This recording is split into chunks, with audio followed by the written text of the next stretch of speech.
Hello everyone, welcome to our YouTube channel. My name is Stephanie. I'm the event coordinator here at Boulder Bookstore, and today I'm going to talk to you about books about bookstores. I mean, since I work in a bookstore, I enjoy very much reading books set in bookstores, but I've found another common thing with books set in bookstores is they tend to be about people who are a bit lost finding something, and usually finding it through or with a bookstore, and it tends to be a pretty heartwarming story. So let's get started. The first one is The Storied Life of A.J. Fikry by Gabrielle Zevin. If you are new to her, she wrote Tomorrow and Tomorrow and Tomorrow, which I know a ton of people have really loved. So if you read that and haven't read anything else by her, I would highly recommend The Storied Life of A.J. Fikry. And this is set in a bookstore. It's about a guy named A.J. Fikry who owns a bookstore. He's alone. His wife died some number of years ago. Things have not been going super well for him. And then one day somebody leaves a baby in his store. And that, and it obviously there's a whole lot that goes along with that, like trying to find who's this kid and trying to,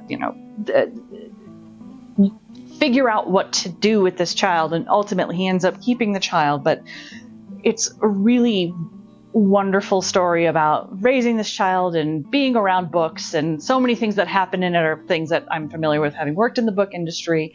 But it's a really heartwarming, uplifting story there's some harsher moments in there too, but overall, I mean, the cover is so great. There's a little picture of the book in the window of the book. It's just a really fun, lovely story.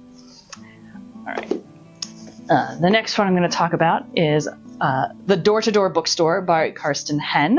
I think this is originally a German book, and this should be coming out in paperback, I think, in December.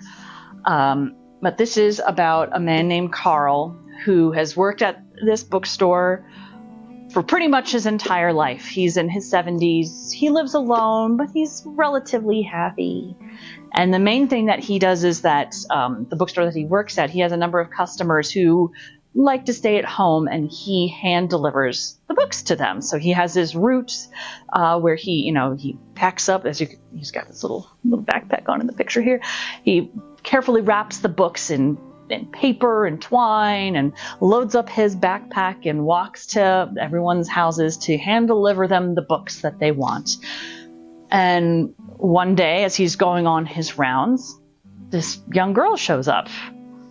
She's wearing a yellow dress. She's just determined to follow him along. She says her name is Shasha, and she just wants to be his companion. And he's trying to get rid of this kid. Like, no, I don't know anything about children. What are you doing? But as you might expect, a bond forms between them. She helps, and she helps him with his rounds, sometimes not as helpfully as he would like, but she really helps him to understand himself and also understand all his regular people who he's bringing these books to. And again, it's a heartwarming story. There's a kid involved, and a sweet old man who's just wants all he's ever wanted to do in his life is share the love of books with people, and Shasha is going to help him more than he knows.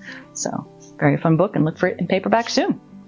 All right, my last book, The Cat Who Saved Books by Sosuke Natsukawa. This is a Japanese book, and I feel like this has been a recent, I don't know about recent, but it's a big trend in Japanese fiction to have bookstores, like books with bookstores in them. So if the rest are anything like this, I'd very much like to give them a try, because this is super fun. It's got a magical element to it. So Rintaro is a teen boy, and he's been raised by his grandfather, who owned a used bookstore, and his grandfather has just passed away and left Rintaro this bookstore. And Rintaro, he's a shut-in. He doesn't really know how to deal with the grief of losing his grandfather, so he decides he should probably just sell this bookstore, get rid of it. But he's been going to this bookstore for his whole life, which isn't admittedly all that long, but it's very formative for him. He's been coming, sitting with his grandfather, going through like the tea rituals and the rituals of cleaning everything and organizing things. He is very comfortable in the bookstore, but doesn't quite know what to do. And then one day he's coming to the bookstore and there's a cat on the doorstep. And the cat basically the cat says to him, "You have to come help me. We have to go save some books." And he's like, "You're a talking cat." And the cat's like, "Get over that. We have books to save." So obviously there's a magical element to this. They go into the bookstore and suddenly the back of the bookstore seems to be a portal that goes to a strange space where there's, throughout the book, a series of different characters who are doing odd things with books, and Rentaro has to figure out what he needs to do to help free these books. And the characters are wonderful. The cat is amazing. And, obviously it's one of those and the boy, and Rentaro knows this, that, the cat's saving the books, but ultimately the cat's really trying to save Rentaro. And all of these books are just very heartwarming, wonderful reads. And if you're a book person, I think you'll like them too. Thanks so much for joining us. If you like what we're doing here, we'd really appreciate it if you would like this video and subscribe to our channel. Thanks so much for watching.